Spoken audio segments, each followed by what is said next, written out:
Perfect. Okay, so like I said, thank you very much for joining us. And it is the final tech meet of the year.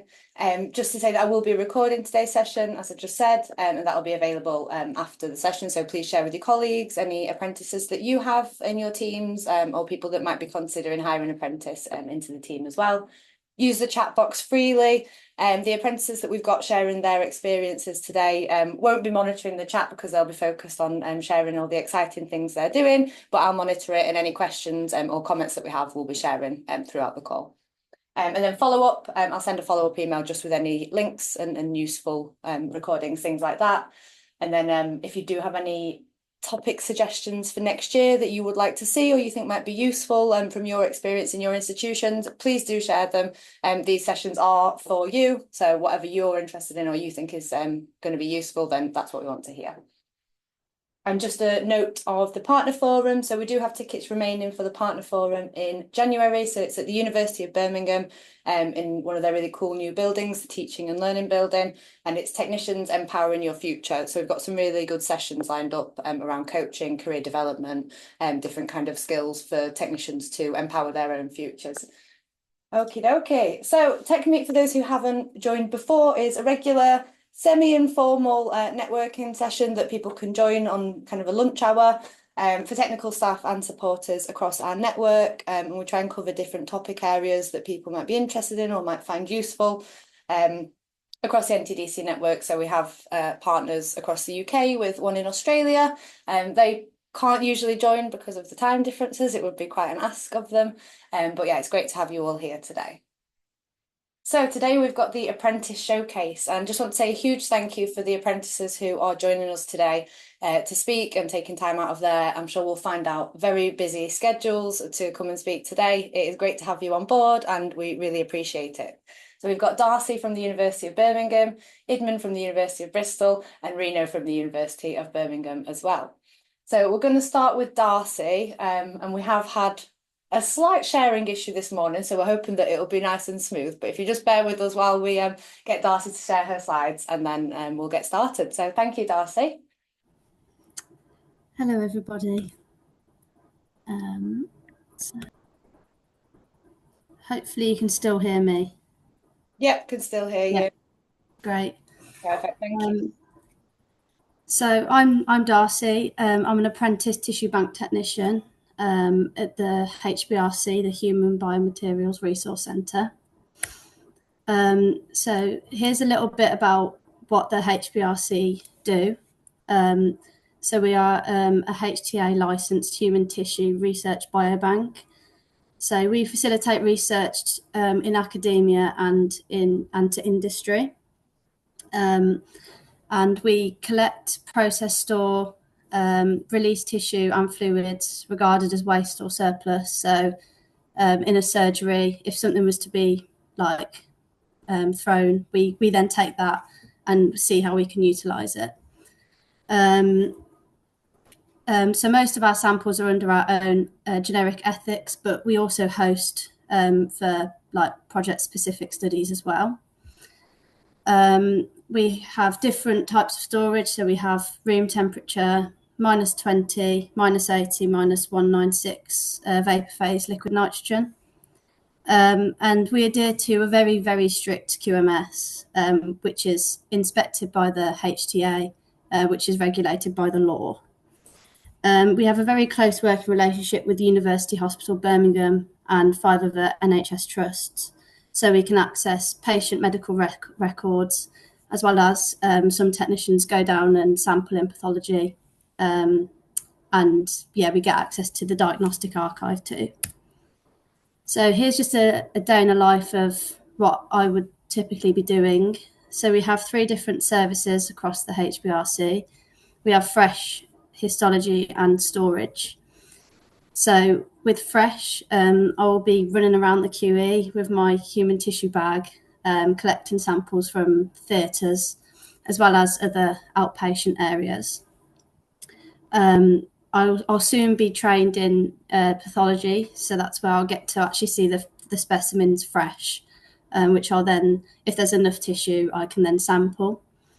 We also work with couriers to get samples sent to researchers or collect from other hospitals. We use a LIMS system called LabVantage. This allows us to document sample locations, life cycle. And we also use EST, which is a hospital LIMS system. And this can document patient consent and patient details.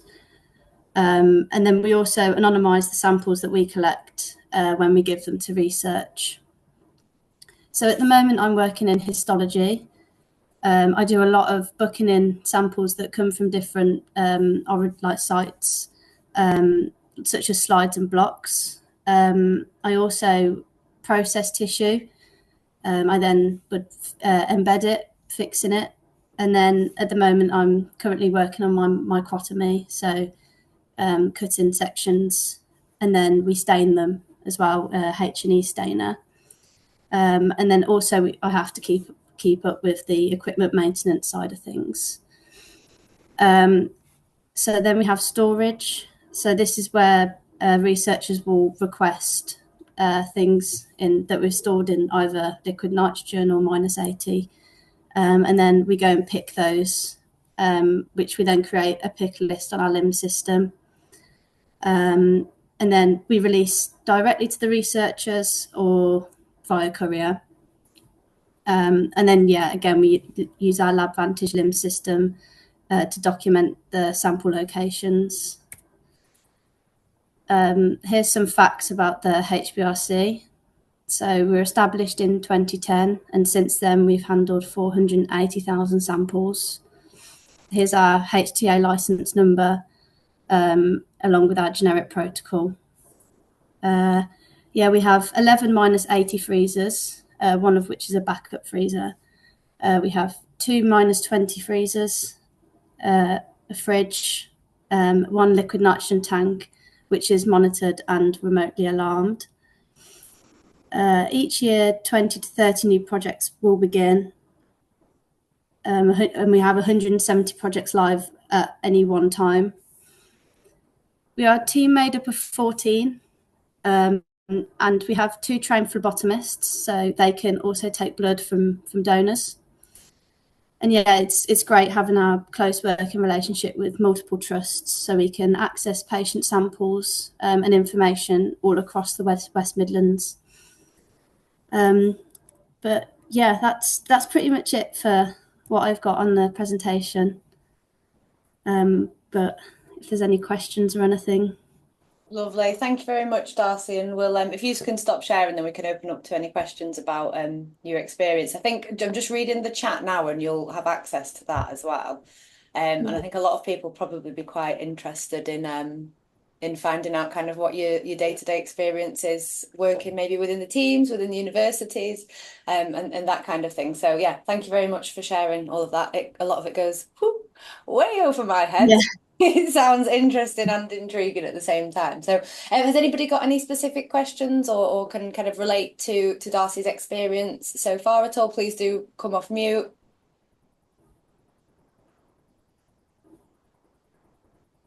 I'll say something if that's all right. You can always rely on me to speak, Sav. Darcie, I think that was brilliant. What probably doesn't come across as much is you've got all your science, but you're in a position where you're dealing with a lot of things like ethics, procedures. So you're in quite a fortunate position, I think, as an apprentice, that you've got a whole other kind of non-scientific, non-technical set of systems and things that you're working with. And just to kind of, and I'm sure your mentors and managers and all the rest of it are stressing this to you, but that's really, really important when you're looking at your transferable skills and stuff, depending on what you decide to do next. So you're in one area where that is a huge part of your day-to-day work. So well done, really good. Thank you. Yeah, it's working to a quality management system has really opened my eyes to quality systems and procedures. And I had the opportunity to also work with our quality operations manager, and I completed an audit with them, which I really enjoyed. Yeah, so it has opened my eyes in different aspects. Wonderful. Thank you both. Emma, I think you raised your hand first. Yeah, thanks, Darcie. It's great. I wondered if you've seen any of the audits from the HDA when they come along and audit, and how you found that? I personally haven't. So I started this apprenticeship last September, and that's a sort of thing that our tissue services manager and our quality manager sort of deal with. But yeah, I haven't actually gone into that side of things, but I certainly would love to. Fair enough. Tag along if you can. Yeah, They're something. Thanks. thank you. Thanks, Emma. And then Mark, you've got your hand raised as well. Yeah, hi Darcy. I'm just curious because this seems a nightmare job for me. How did you get into this position? So my background isn't in this at all. My background's in sport. But I saw this apprenticeship and I just thought, well, I'd love to be facilitating research and helping as much as like I can. And then, yeah, working here, I realised how strict the QMS is and the ethics behind everything with consent, etc. And it's really opened my eyes to, yeah, quality management and ethical sides of things. Okay, thanks. Thanks. Lovely. Thank you, Mark. Thank you, Darcy. Arthur. Darcy, that was a cracking talk. Well done. It was really interesting. Can I ask you? You said your background was in sports. Is that sports science, or you've come to science new? So my background's sport therapy, and I was also a Great Britain judo athlete as well. Okay, so pre-COVID. How are you getting your sort of skills and any qualifications in science as part of your apprenticeship? Is that being delivered? Yeah, so I'm with CSR, and I'll come out as a level 3 lab tech. Okay. Anything else? Are you doing any sort of internal courses at the university? Not at the moment, no, but I definitely want to have a look, for sure, especially as well for my off-the-job hours too, as well as my own professional development. Yeah. Good. Well done. Thank you. Thank you, Arthur. And then a comment from Ola saying, lovely presentation. Great to hear about all the parts of the job, including histology, says a histologist with a smile. Thank you. Lovely. And if there's any more comments or questions that pop up while we run through other presentations, please do pop them in the chat and I'll make sure that we get to them towards the end. I think we'll have some extra time. So yeah, thank you very much, Darcy. That was great. And yeah, really appreciate you taking the time today. Thank you very much. Thank you. Well done, Darcy. Brilliant. Thank you. Thank you. And then next we have Idman. So Idman's also doing her apprenticeship with CSR, which David's joined us from today. So Idman's got a different experience coming from Bristol. So Idman, when you're ready, if you can share your slides, and I'll just let you know that they're all right.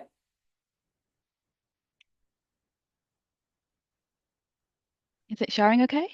Yeah, we can see your presenter notes though. Okay.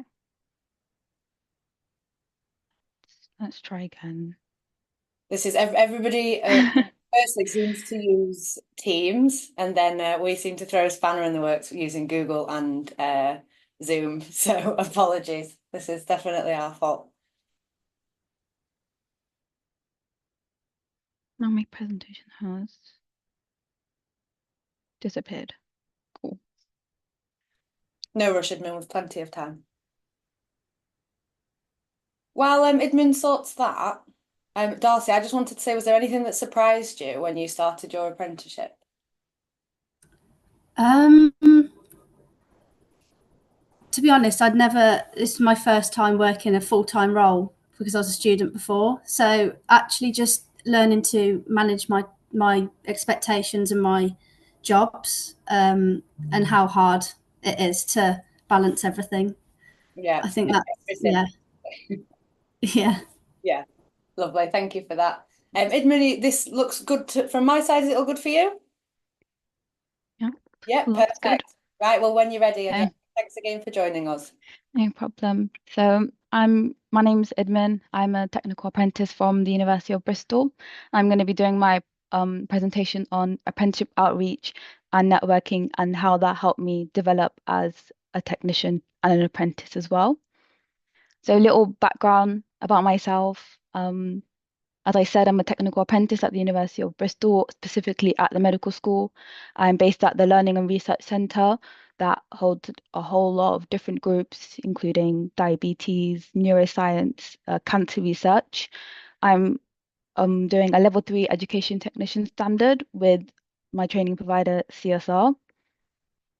I've been a core technician at the medical school for a year now. I've been here for a year last week, which means I work with a technical team that's part of lab and building maintenance and making sure that the PhD students, researchers, and associates have a smooth time in the lab. As a team, we cover all sorts of tasks ranging from equipment repair to chemical inventory. I'd say my favorite thing so far, which is quite funny, being an apprentice, is learning how to use a box cutter. Because when I first started, I was hacking away at boxes during deliveries, and it was pretty funny. Um, I thought I'd give a bit of background into a project that I'm doing. So currently, I'm assisting the cancer research group with validating and testing their cancer cells. I started off doing a little bit of cancer research at the beginning of my apprenticeship and did a little bit of shadowing with the brain bank doing histology. I'm now working independently with the cell project and working on different cell lines that I haven't had much experience with, which means I get to sort of talk to the cancer research group, get their advice, and make sure that all the stocks that I'm creating for them are happy cells and that someone who uses them in the next few years doesn't end up with dead cells. Thought I'd give some of my education history. I did the not regular GCSE A levels. Had a pretty good time during my GCSEs. A levels had 2 lockdowns, so it didn't really go well for me. I ended up leaving the country and moving away and did the American SAT during a gap year so that I could go to university while I lived abroad in Turkey. I studied computer engineering because I was pretty set that that was going to be what I wanted to do in the future. However, my time at university was cut short due to visa issues. So I thought instead of university, I would study an online course for network engineering, sort of going through the same route of I'm going to be doing computer science. However, I found that it didn't really suit me. I didn't think I would do well sitting in an office and staring at a computer screen.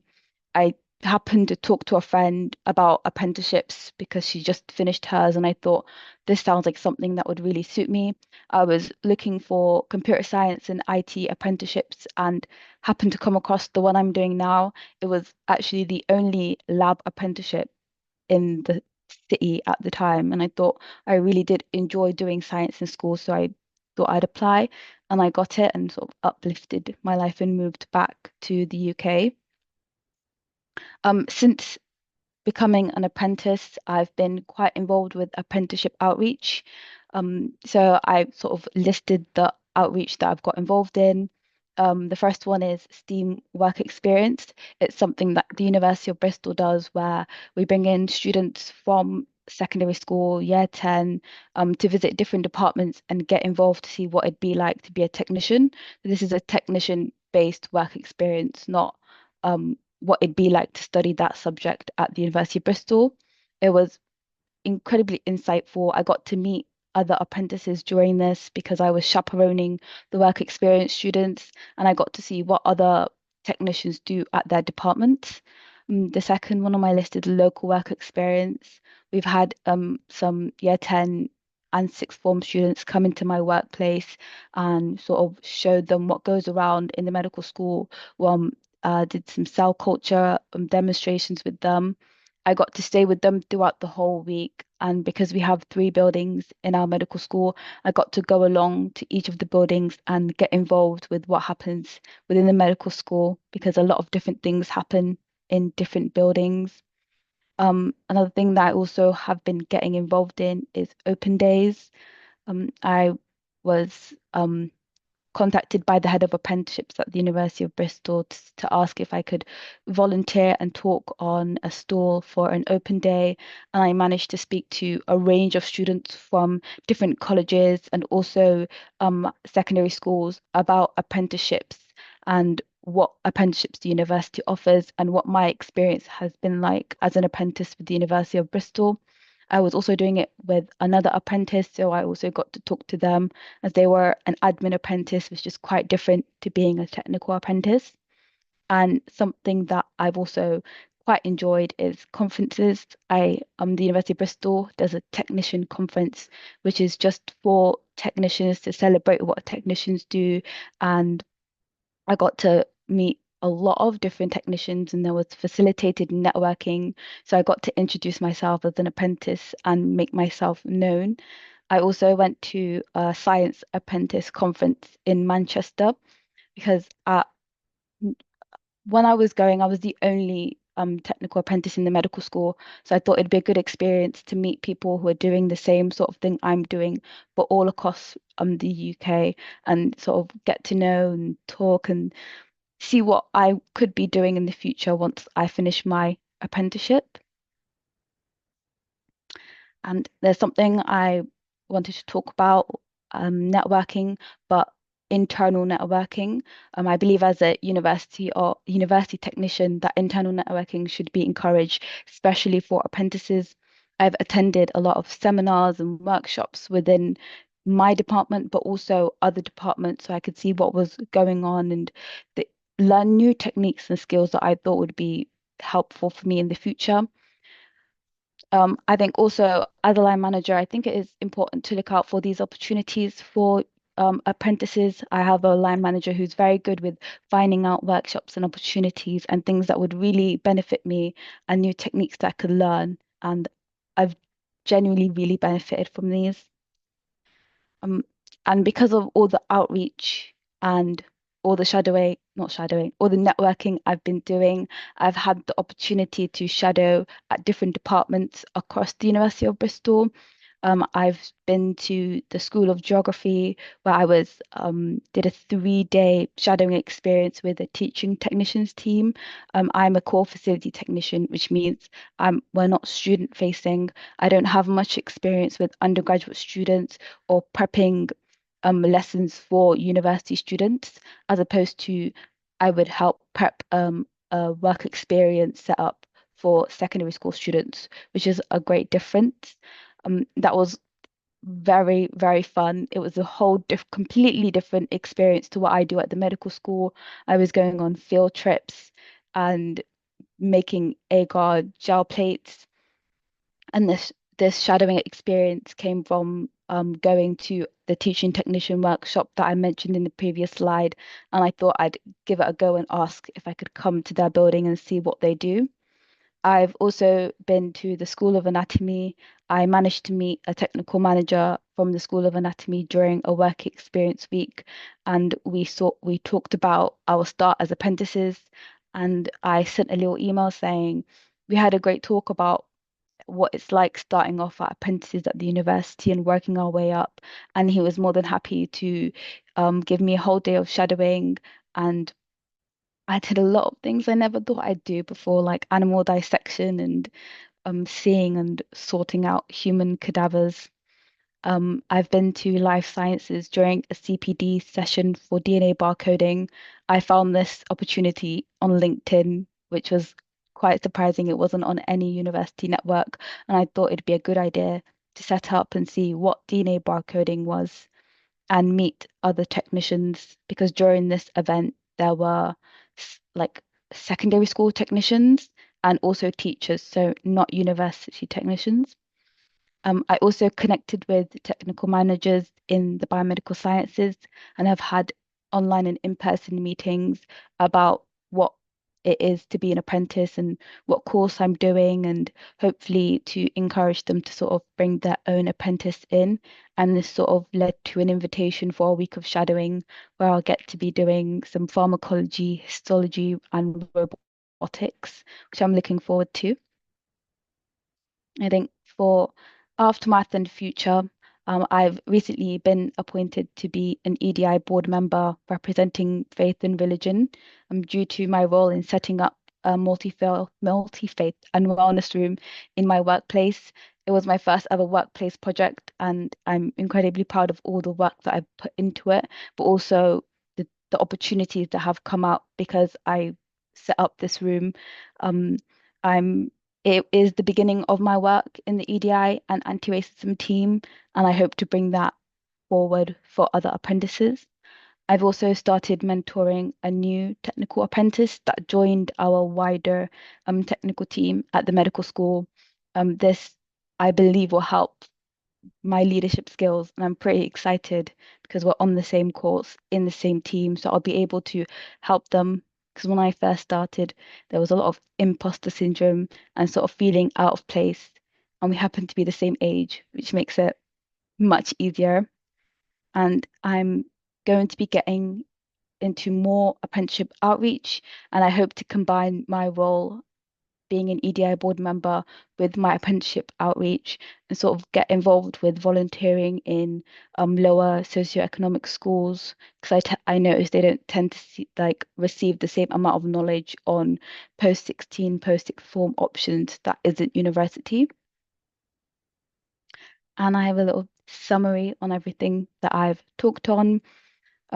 I just wanted to say, as an apprentice and someone who's tried three different kinds of education, university, apprenticeship, and online courses, I've been able to try out and see what sort of works for me. And I make sure to bring that kind of understanding to my apprenticeship outreach and not discourage students from going to university, because that might be what is good for them.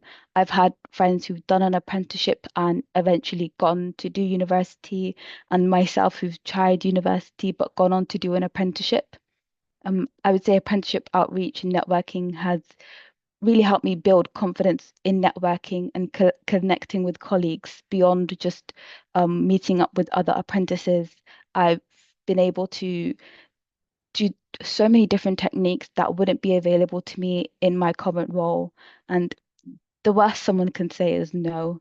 If I can send a small email saying this would benefit me and I'd be able to meet certain criteria in my apprenticeship standard that I won't be able to in my workplace, that would be very great. And a lot of technical managers are very supportive once I mention that they'd be helping me out and that I'm an apprentice.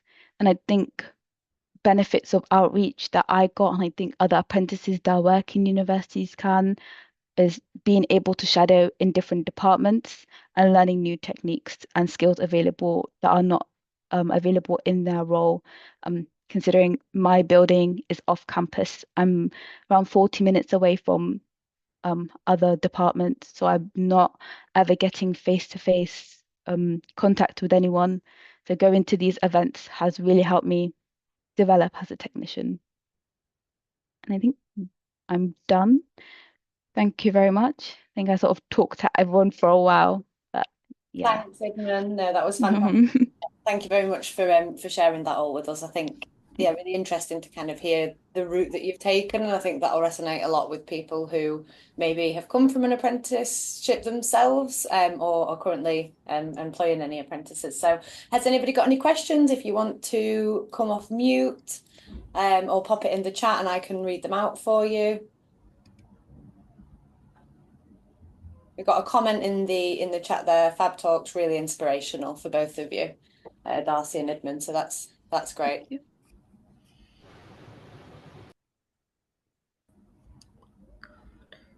Any comments? I think someone's come off mute. Emma? Yes. Can you hear me? I don't know if you can hear me. My video isn't working either. We can hear you.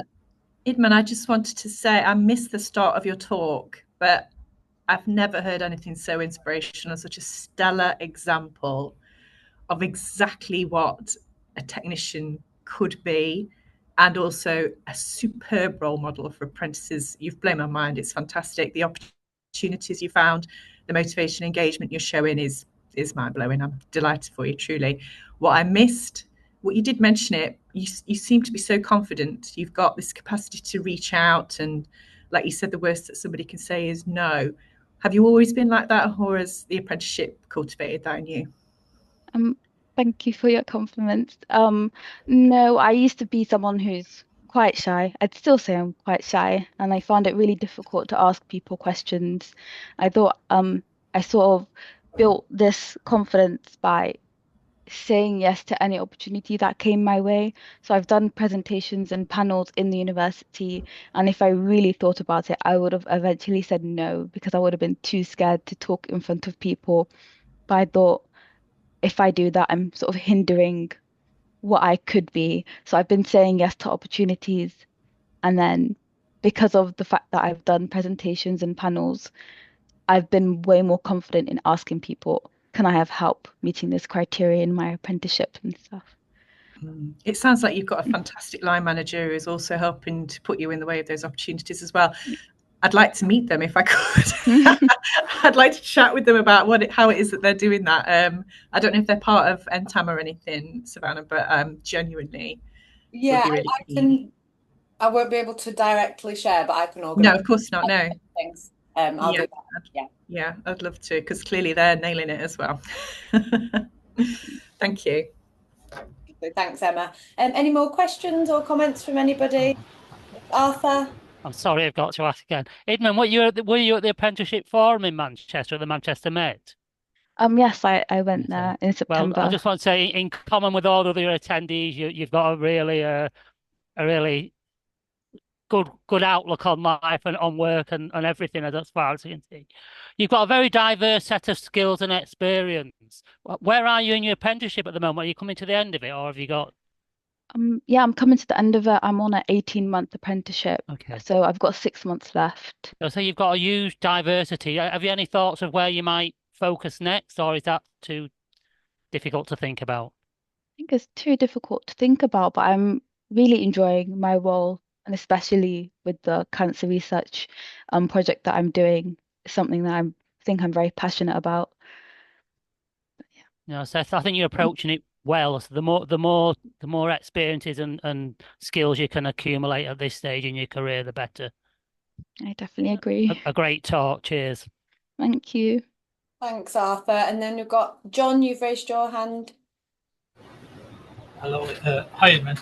It was a great talk, and you seem like a really proactive and dedicated apprentice. I just wondered how you feel about how much you've put into building your own apprenticeship compared to what was obviously you've mentioned how good your line manager is, but I just wondered how much you feel you've had to drive it yourself compared to what's been put there ahead of you, and how you feel about that. Is it better to drive it yourself? Is it better to have a dedicated pathway of how to deliver your apprenticeship?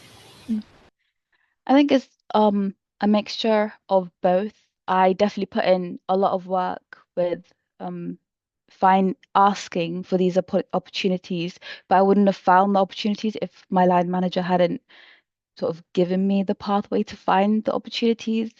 And my line manager has been pretty great with allowing me to go to different departments and shadow. I know some line managers wouldn't be too thrilled with their apprentice sort of going around other departments and not focusing all of their energy in their role. I would say because I'm the first apprentice in a while, it was sort of like take it step by step and sort of communicate with my line manager and my team as well about the things I sort of want to do and the experiences and techniques that I believe will sort of benefit me in the future. And speaking to my line manager beforehand, before I arrange any sort of shadowing or any sort of workshop to make sure if it's in our timetable that I'm not neglecting my role. So there's a balance between all the outreach and workshops and conferences I'm attending and actually being an active member as an apprentice in my role at the medical school. Thank you for that question. Thank you. Thanks, John, and thanks, Idman. A few comments just saying well done and thank you to both speakers, genuinely inspirational in the chat box. But yeah, again, if there are any questions that pop up or any ideas that people have, please do pop them in the chat.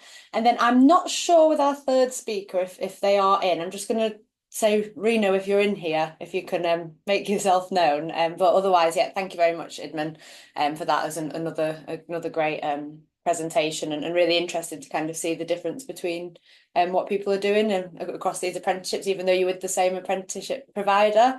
You've got such different kind of day-to-day roles, both Darcie and Idman, so really interesting to see that. Reno, I don't think Reno's been able to join us, so that would mean it's just the two of you who are presenting today. So once again, a huge thank you.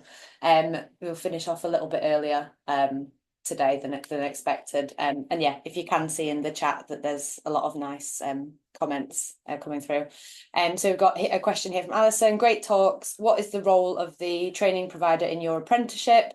I'm just wondering if David, you want to hop off and do straight from the horse's mouth. Yeah. First of all, I'd like to say how proud we are of both Idman and Darcie today. I don't get too involved with the apprentices after they've sort of started on programme, so I don't always hear about their stories, although I hear the names crop up quite frequently. And when we're talking about star apprentices and how well some are doing, it's quite incredible to actually hear from both of you today. So I'm very proud, even though I've had very little involvement. I might have been there at the start, and I'm there in the background working with your employers. But to hear your stories today, I'm quite blown away, really, because it's the first time I've been in front of apprentices talking about, I'm quite new to this industry, so I'm still not hearing all the stories that are going on in the background. So well done to both of you. You both blown me away today, absolutely. In terms of how we support, that's a good question. We're there to help as much as we can. We're there to support your line managers, your apprenticeship managers, and to make sure that we can tackle any issues that come up at any point throughout your programme. I think it's really important that your training provider is engaged with everybody involved. So I try to do that from my side, although I'm not involved with the delivery. I try and act as a sort of as a main point of contact to make sure that everybody is getting on and achieving as well as they can. But really, the hard work is done by the apprentices, and I think they'd probably all agree that it's not an easy pathway, as maybe some might think. An apprenticeship is hard work. You're doing two things. You're working full time, and you've got this really difficult course that you've got to do, and you've got managing that is really difficult. It's not something I've done, so I think I might struggle. So it's really inspirational actually to see how well people manage. And I know there's some on the call today that are doing their own apprenticeships, so they can probably attest to how difficult they are to balance their work life with obviously their studies as well. But yeah, ultimately the hard work is done by the apprentices. We're there to guide and to steer, and that's what our coaches are there to do. And some people need more help than others. Some people can pick it up and run with it, and that's the great thing. There's such a diverse pool of talent that we work with, and you've seen some of it today. Thanks, David. And Alison, I hope that answers your question in terms of the role of the training provider. Yeah, and anybody who's not already on the NTAM network, in the follow-up I'll send through details, and if you do want to join and kind of share these kinds of things with other technical apprentice managers as well, you're more than welcome to. And then we've got another comment here from Karen saying, great example of how the HE technician standard can be used as it is designed to be flexible across all areas of HE. Yeah, I think that's a really key thing here, is that you can kind of see the range here of how one standard can be used in so many different areas and so many different ways as well. And then a comment from Marie, it's great to hear how much both presenters have achieved and also been supported by their line managers to utilise so many opportunities. I'd be keen to speak to any line managers of technical staff about barriers regarding time and workload when allowing the time to take part in apprenticeships. I'm just thinking that might be something I can pop on the NTAM network to start a discussion. Perhaps that might be the best way to kind of tackle that. So I'll just make a note of that now. And then just some comments as well that people can probably see, saying great talks from both. Great talks, thank you both. Also, thanks to everyone for setting up this event. It feels, oh, I've lost you. It feels inspirational for this older person to hear what everyone is doing. I'm sure that's not true, Ola. But yeah, definitely very inspirational for people that we've seen. And then, does anybody work in an institution that has an apprenticeship manager or someone who oversees multiple apprentices? We all have to take responsibility locally, and I think there is a lot that could be gained from coordinating this effort. And then Laura Jane's come off saying, this is my role. There are pros and cons to both, I feel.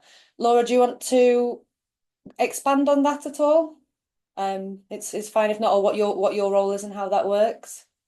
Yeah, sure, that's fine. So I work at the University of Manchester, so my predominant role is looking after our apprentices across all of our technical areas. So everything from electronics to building services to horticulture.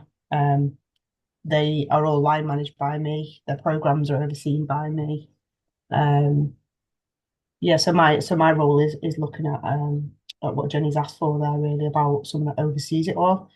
I agree, it is a lot, especially if the apprentice has greater pastoral needs or more support needs and things. I think having that framework of people like myself and a team around that area does take the onus off the person that's line managing them in your local areas.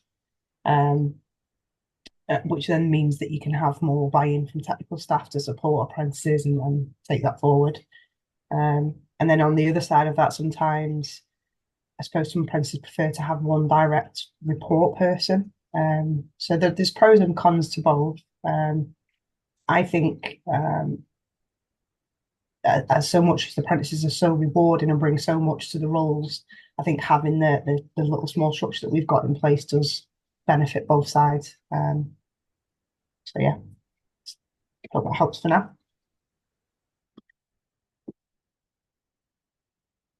I don't think I can hear you, sorry. Oh, sorry, that's because I'm on mute. You'd think by now we'd manage this. I said I think that's answered Jenny's question because I can see Jenny nodding. And I'm just going to pop in a link into the chat for the MTAM network for those that aren't joined. You can just go to that link and then you subscribe, and it's a mailing list where people can email for apprentice managers. And I will also put in any of the key topic areas that are coming up in the chat now in there. So if there's anyone who's not been able to attend today, they might be able to answer some questions or start conversations with people in the network as well. I'm just flicking through to see if there's any questions that we've missed. People have been commenting on existing comments. I think that's everything. Have I missed anybody's question from the chat? Feel free to pop off. If not, I don't think I have.